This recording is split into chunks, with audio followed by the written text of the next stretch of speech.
Everyone, welcome to सीखने का सफ़र। तो आज हम करने वाले हैं next part of the operating system, जिसमें हम स्टार्ट करते हैं मिड टर्म शेड्यूलर से। तो मिड टर्म शेड्यूलर को हम ना स्वैपर भी बोलते हैं।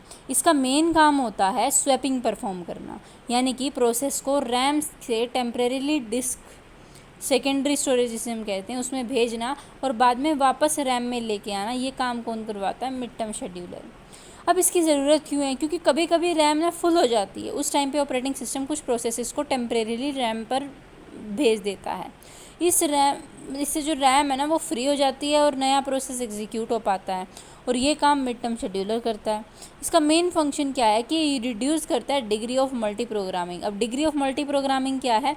रैम में ना एक टाइम पर कितने प्रोसेस लोड होते हैं उसे कहते हैं डिग्री ऑफ मल्टी प्रोग्रामिंग।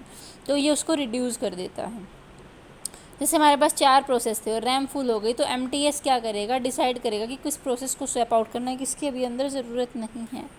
ठीक है, तो बेसिकली रैम फ्री हो जाएगी और वो जो चीज़ जिसकी ज़रूरत नहीं है वो डिस्क में चली जाएगी, और जो ये प्रोसेस से रैम में जाती है उसको हम कहते हैं स्वैप इन, अगर रेडी क्यू में आ जाएंगे तो। ठीक है, तो basically MTS controls memory by performing swap in and swap out operation. ठीक है, अब बात आती है स्वैपिंग पे। तो स्वैपिंग एक मेमोरी मैनेजमेंट टेक्निक है जिससे प्रोसेस को टेम्परेरी रैम से सेकेंडरी स्टोरेज में भेज दिया जाता है, और लेटर जब मेमोरी अवेलेबल होती है तो वापस रैम में ला दिया जाता है। और इस प्रोसेस से इसको वहीं से कंटिन्यू होता है जहाँ से रुका था। इसके कुछ टाइप होते हैं, एक होता है स्वैप आउट और एक होता है स्वैप इन। तो स्वैप आउट क्या होता है? जब रैम से डिस्क में जाता है, ठीक है, दैट इज़ मेमोरी को फ्री करना, तो स्वैप आउट। और स्वैप इन क्या होता है? जब डिस्क से रैम में जाता है, यानी कि प्रोसेस को दोबारा एग्जीक्यूट करना। अब why swapping is required? Because memory free करने के लिए हमें ज़रूरत पड़ती है बेटर प्रोसेस मिक्स मेंटेन करने के लिए, डिग्री ऑफ मल्टी प्रोग्रामिंग को रिड्यूस करने के लिए, ठीक है, memory over commit situations handle करने के लिए, टाइम शेयरिंग सिस्टम को एफिशिएंटली चलाने के लिए। तो मेमोरी ओवर को कमिट तब होता है जब प्रोसेस को जितनी मेमोरी चाहिए वो अवेलेबल रैम से ज़्यादा हो जाती है। सिंपल लैंग्वेज में बात करें तो डिमांड ज़्यादा है और अवेलेबल रैम जो है कम है, उसे कहते हैं मेमोरी ओवर कमिट सिचुएशन। उस टाइम पे ये हमें बहुत काम आता है। ठीक है, and the next thing is context switching. वैसे हम इसको पढ़ चुके हैं। जब CPU एक प्रोसेस से दूसरे प्रोसेस पर स्विच करता है और करंट प्रोसेस की स्टेट को सेव करता है और नेक्स्ट प्रोसेस की स्टेट लोड करता है, उसे हम कंटेक्स्ट स्विचिंग कहते हैं। इसके स्टेप्स क्या होते हैं? कोई रनिंग प्रोसेस है उसको सेव करेगा और PCB में, और अगला जो प्रोसेस है उसको लोड करेगा और CPU एग्जीक्यूट करेगा नेक्स्ट प्रोसेस को। इसमें क्या सेव होता है? इसके अंदर प्रोग्राम काउंटर होता है, CPU रजिस्टर होता है, प्रोसेस की स्टेट होती है, स्टैक पॉइंटर होता है, शेड्यूलिंग इन्फॉर्मेशन होती है। PCB के डिटेल्स हम ऑलरेडी पढ़ चुके हैं, इसलिए सिर्फ इतना याद रखना है कि कंटेक्स्ट PCB में सेव होता है। इम्पॉर्टेंट पॉइंट इसके अंदर क्या है कि कंटेक्स्ट स्विचिंग यूज़फुल वर्क नहीं करता, सिर्फ प्रोसेस चेंज करता है, इसलिए context switching is equal to overhead.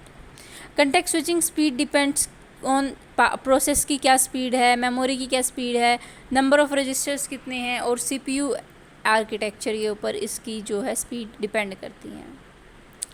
अब इसमें ओवरहेड क्यों आया? क्योंकि स्विचिंग के टाइम पे ना CPU कोई यूजफुल टास्क एग्जीक्यूट नहीं करता, सिर्फ करंट प्रोसेस की स्टेट सेव और नेक्स्ट प्रोसेस की स्टेट रिस्टोर करता है। That's why it's a overhead. Next we are going to the one of the type of the process is the orphan process. अगर parent, अब orphan किसको कहते हैं? उन बच्चों को जिनके पेरेंट्स नहीं होते। तो वही इधर इसका मतलब है, अगर पेरेंट प्रोसेस टर्मिनेट हो जाए और चाइल्ड प्रोसेस अभी भी एग्जीक्यूट हो रहा है तो चाइल्ड को ऑर्फन प्रोसेस कहते हैं। ठीक है, लिनक्स में क्या होता है? इनिट प्रोसेस होता है जिसकी PID 1 होगी। ठीक है, ऑर्फन प्रोसेस को अडॉप्ट कर लेता है, इसलिए ऑर्फन प्रोसेस परमानेंटली ऑर्फन नहीं रहता। Why adopts an orphan process? इनिट प्रोसेस, मतलब कौन? वाई कह रही हूँ मैं। Who adopts the orphan process? हमेशा इनिट प्रोसेस उसको एडोप्ट करता है जिसकी PID 1 होती है। अगले टाइप पे आते हैं ज़ॉम्बी प्रोसेस। तो ज़ॉम्बी प्रोसेस वो प्रोसेस होता है जिसका एग्जीक्यूशन कंप्लीट हो चुका है, लेकिन उसकी एंटिटी कह रही हूँ मैं, उसकी एंट्री प्रोसेस टेबल में अभी भी प्रेजेंट है। ठीक है, मतलब वैसे उसका काम हो गया बट फिर भी वो बेफालतू में वहाँ बैठा है। इसको बनाया ही क्यों गया? क्योंकि चाइल्ड प्रोसेस टर्मिनेट हो गया, पेरेंट ने वेट कॉल नहीं किया, इसलिए चाइल्ड की प्रोसेस टेबल एंट्री रिमूव नहीं हुई, और रिमूव नहीं हुई तो काम पूरा हो गया, तो वो ज़ॉम्बी प्रोसेस। अब इसका कुछ इंपॉर्टेंट पॉइंट है, वो ये है कि ज़ॉम्बी प्रोसेस एग्जीक्यूट नहीं करता, मेमोरी ऑक्यूपाई नहीं करता, सिर्फ प्रोसेस टेबल एंट्री ऑक्यूपाई करता है। ये रिमूव कैसे होता है? Parent wait system call use करता है। ये अगर पेरेंट टर्मिनेट हो जाए तो इनिट प्रोसेस उसे रीप कर देता है। आगे आता है हमारे पास मतलब process scheduling, which basically means कि प्रोसेसेस को शेड्यूल करना कि कब कौन सा कैसे प्रोसेस होगा। तो इसके अंदर सबसे पहले हम पढ़ने वाले नॉन प्रिमिटिव शेड्यूलिंग। ठीक है, आज हम नॉन प्रिमिटिव करेंगे, कल हम प्रिमिटिव पे जाएंगे। तो एक बार सीपीयू किसी प्रोसेस को मिल गया तो ऑपरेटिंग सिस्टम उस प्रोसेस से सीपीयू वापस नहीं लेता।